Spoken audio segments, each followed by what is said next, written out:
Hi again everyone, hope you're all doing really well.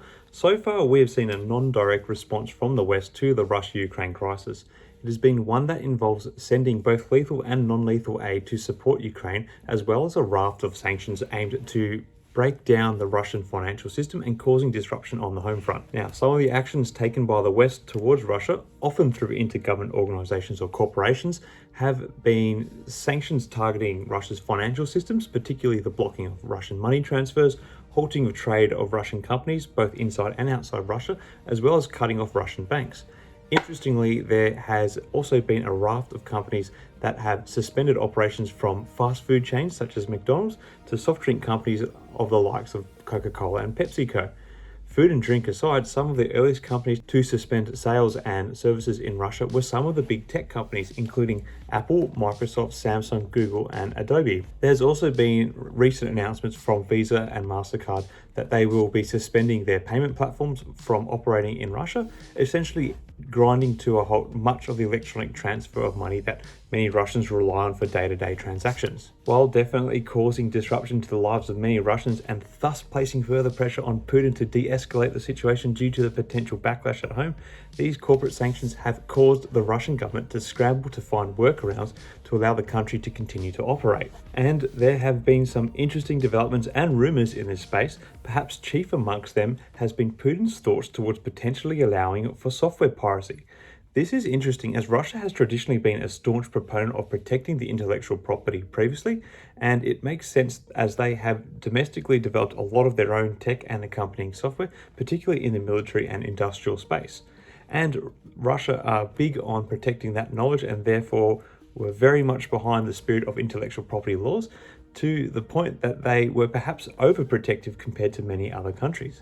However, now that a number of American corporations, which Russia had become partially reliant on for their day-to-day operations, are suspending services, Putin is believed to have softened his stance and looks set to basically permit piracy of products and services which have been suspended from use by Western corporations. To put it in perspective, the two largest mobile producers, Samsung and Apple, have halted imports. Apple has perhaps gone even further when they announced on Tuesday that it would be pausing all product sales in Russia after stopping all exports into the country last week.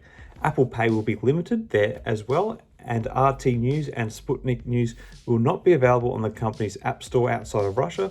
The company also disabled traffic and live incidents in Apple Maps in Ukraine, in what they say is a safety and precautionary measure for Ukrainians. Alphabet also demonetized advertising on Russian media and have taken down many channels on YouTube connected to Russian media, which includes videos produced by RBC, Savita TV, and Sputnik in Ukrainian territory. These are just a few examples of companies that have been waging war in a corporate sense on Russia.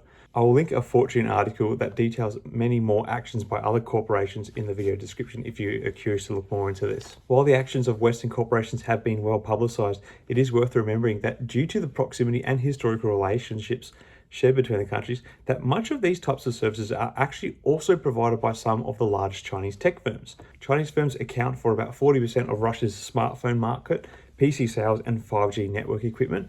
The absence of Western competitors is potentially a huge opportunity for the Chinese tech firms, which have been largely quiet over the whole Ukraine-Russia situation. However, seizing the gap in the market is perhaps not as straightforward as ramping up exports to Russia. For one thing, many of the supply chains have already been compromised or interrupted. However, there are further issues at hand. Chinese tech firms who are seen to go against the sanctions in Russia may face repercussions in other larger markets, i.e. the USA, that they operate in, akin to what has happened to Huawei in many Western states.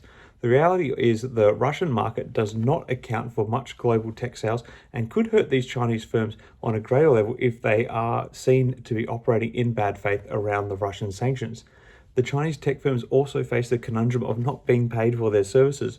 Russia is a country fast running out of money and has a devaluing currency. The financial sanctions that have been imposed by other countries may mean any extra sales or even current sales made by these big Chinese tech firms may not be properly paid for, if at all. So while there may seem to be on the surface a big opportunity for Chinese tech firms to benefit in the Russian market, I think they are being held back by the situation. Also, I don't think China wants to be seen as taking a side, despite Beijing and Moscow still maintaining reasonably good relations. So while the physical battle rages on and dominates the media headlines as it should, it would seem there is another real battle taking place in Russia, led by the big Western corporations as well as Western governments.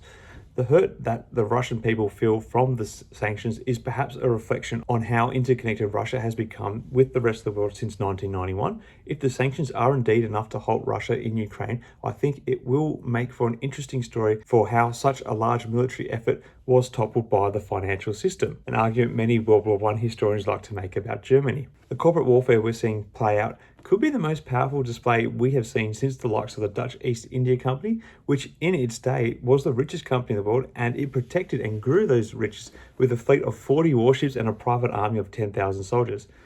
Except today's weapons of choice seem to be firing in a more digital setting.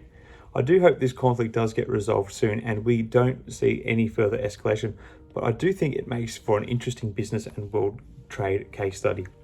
How effective do you think the actions of Western corporations and government are going to be in halting the Russian invasion of Ukraine? Let me know your thoughts in the comments. Till next time, everyone, may the markets trade in your favour. Cheers.